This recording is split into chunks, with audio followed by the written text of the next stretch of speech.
Bitcoin और crypto currency को लेकर सुप्रीम कोर्ट ने एक बार फिर केंद्र सरकार को कटघरे में खड़ा कर दिया है। सोमवार को कोर्ट ने साफ कहा कि बिटकॉइन ट्रेडिंग हवाला कारोबार की तरह एक अवैध गतिविधि है और इसे अब नजरअंदाज नहीं किया जा सकता। जस्टिस सूर्यकांत और जस्टिस एन कोटेश्वर सिंह की पीठ ने कहा, क्रिप्टो करेंसी के लिए देश में एक समांतर अंड मार्केट तैयार हो चुका है जो सीधे तौर पर देश की अर्थव्यवस्था को प्रभावित कर रहा है। कोर्ट ने केंद्र की ओर से पेश हुई additional solicitor general Aishwarya Bhati से सवाल किया, आप क्रिप्टो करेंसी को रेगुलेट करने के लिए स्पष्ट नीति क्यों नहीं बना पा रहे? बेंच ने कहा कि अगर सरकार क्रिप्टो करेंसी को रेगुलेट करे तो वो इस व्यापार पर निगरानी रख सकती है और धोखाधड़ी पर भी लगाम लग सकती है। सुप्रीम कोर्ट ने सरकार को याद दिलाया कि करीब 2 साल पहले ही कोर्ट ने भारत में डिजिटल करेंसी को लेकर नीति पर स्पष्टता मांगी थी, लेकिन अब तक सरकार कोई ठोस फ्रेमवर्क नहीं ला सकी। कोर्ट ने इस चुप्पी को एक अहम मुद्दे पर आंखें मूंदने जैसा बताया। कोर्ट ने साफ कहा, हम आपसे ये नहीं कह रहे कि बिटकॉइन ट्रेड पर पूरी तरह रोक लगा दी जाए। आपने पहले ही कहा कि क्रिप्टो करेंसी को अवैध नहीं माना गया है और इसे बैन करना अर्थव्यवस्था के लिए नुकसानदेह होगा, लेकिन अगर बैन नहीं कर रहे तो कम से कम रेगुलेशन की दिशा में ठोस कदम क्यों नहीं उठाए। ये टिप्पणियां गुजरात में चल रहे एक केस की सुनवाई के दौरान आई, जिसमें आरोपी शैलेश बाबूलाल भट्ट की जमानत याचिका पर विचार हो रहा था।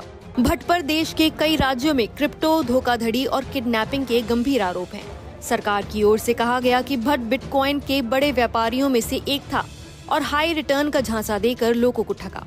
वहीं आरोपी के वकील मुकुल रोहतगी ने कहा कि भारत में बिटकॉइन ट्रेडिंग अवैध नहीं है। उन्होंने 2020 में सुप्रीम कोर्ट द्वारा आरबीआई के प्रतिबंध को रद्द किए जाने का हवाला देते हुए कहा कि कानून के अभाव में भट्ट की गिरफ्तारी गलत है। इससे पहले 5 मई को कोर्ट ने सुनवाई के दौरान कहा था कि भारत में बिटकॉइन ट्रेडिंग हवाला कारोबार के एक नए रूप जैसी हो गई है और अफसोस जताया था कि सरकार अभी तक इसे रेगुलेट करने में नाकाम रही है।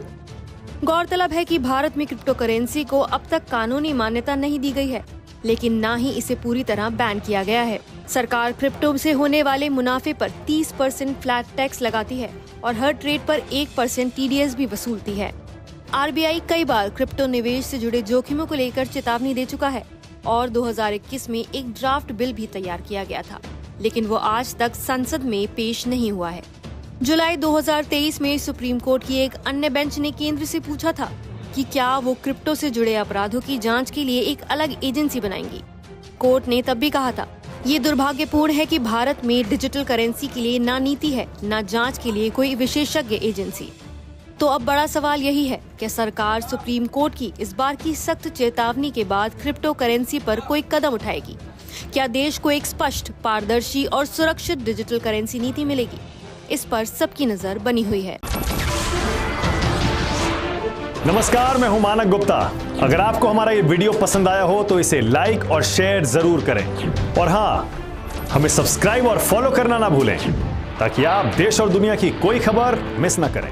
तो जुड़े रहिए हमारे साथ और देखते रहिए न्यूज़ 24।